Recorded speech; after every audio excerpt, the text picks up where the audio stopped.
All right, let's talk about AI and developer productivity. There's so much hype out there, right? Everyone's focused on speed, but what about the real impact on the business?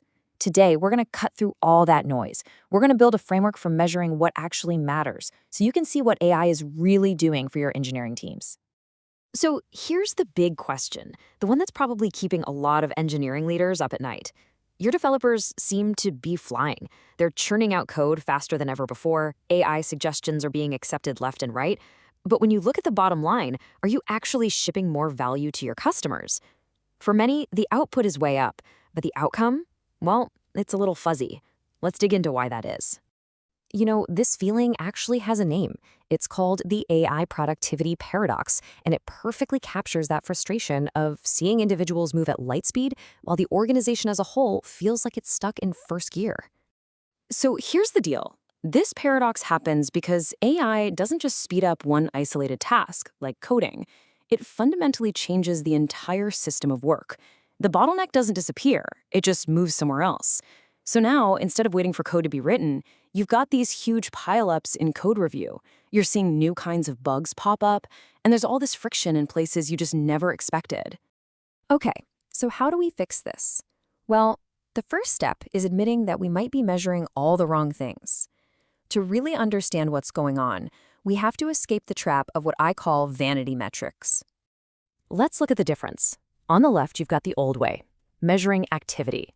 Things like lines of code, number of pull requests. These are super easy for AI to inflate, but they tell you almost nothing about actual value. Now look at the right. This is the new way, focusing on outcomes. Are we delivering work that matters? Is the code we ship actually staying in the code base, or is it getting deleted a week later? Are we catching bugs before our customers do? That's the real report card. And this brings us to a really critical idea, the rework trap. This is what happens when all that time you thought you were saving with AI just gets spent later on, fixing, refactoring, and rolling back low-quality code. Some studies show this rework can go up by 2.5 times. Think about that. Speed without quality isn't progress. You're just creating tomorrow's problems today. This whole situation means we need a new playbook, one that stops chasing speed for speed's sake, and instead gets smart about balancing that speed with something that's absolutely non-negotiable: system stability. And you know what? That new playbook starts on a rock-solid foundation, the DORA metrics. For years, DORA has been the gold standard for measuring how well software teams deliver. And in the age of AI, they're more crucial than ever because they force us to look at both sides of the coin, throughput and stability, together. So let's just walk through these. Yeah, deployment frequency often goes up, which feels great, but look closer. Lead time for changes tells a different story. The coding part gets shorter, sure, but the review phase gets way longer because humans are struggling to keep up and validate this flood of machine-generated code. Now, time to restore service can get better, which is good news, but here's the big one, the red flag: change failure rate. This can absolutely spike if you're not careful. And here's that risk in living color. We've seen that without the right guardrails, without a really solid review process, teams that adopt AI can see their production failures, their change failure rate, jump by as much as 30%. This is the hidden tax you pay for speed when you don't prioritize quality. To fight against that spike, we need to get obsessed with a new quality metric, the defect escape rate, or DER. Simply put, this tells you what percentage of your bugs are being found by your customers out in the wild.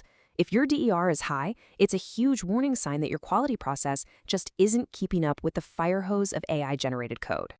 So what's a good target? What should you be aiming for? The best of the best, the highest performing teams, aim to catch 90% of all defects before they ever see the light of day. This isn't just a number, it's a philosophy. It's a North Star for your quality efforts that shifts the focus from fixing bugs to preventing them in the first place. Okay, so we know how to measure our systems, but that's only half the story. What about our people? Real success also means measuring how deeply and how effectively your teams are actually adopting these new tools. We can think about this in 3 stages of maturity. First, you've got basic utilization. Are people even logging in and using their license? Then you move up to engagement. Are they actually accepting the AI's suggestions? But the final stage, and this is the most important one, is behavior. Are your developers showing real trust in the tool by committing that AI-generated code to your main branch? That's when you know you're getting real value. And this chart illustrates a super common problem, the adoption gap. You might look at your dashboard and see 80% of your team is using the tool, but if only 40% are actually accepting and committing the code, well, that means you have this massive chunk of untapped potential. It's a classic case of having access to a tool versus actually getting real impact from it. So, putting this all together, what does it mean for you as a leader? Well, your role is changing.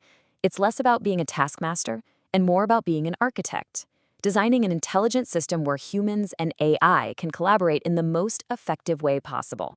Let's boil this down into 4 really clear, actionable principles. First, start with measurement, not with tools. Get your baselines figured out before you roll anything out at scale. Second, make stability a higher priority than pure speed. Keep your eyes glued to that defect escape rate. Third, you've got to upskill your teams for orchestration. The new critical skill isn't just writing code, it's guiding the AI. And finally, protect your team's focus time. AI's magic really happens during deep work, not when it's just another distraction. I want to leave you with this really powerful finding from researchers at Stanford. They found scenarios where 40%, nearly half, of AI-assisted code gets deleted within just 2 weeks. Why? Because it was flawed or it solved the wrong problem. High velocity without code survival isn't productivity. They called it fast waste, and I think that's the perfect term. So the final question to ask yourself is this. As you build out your AI strategy, are you intentionally creating a genuine productivity advantage, or are you just making it easier to create fast waste? Because ultimately, the path you take is up to you.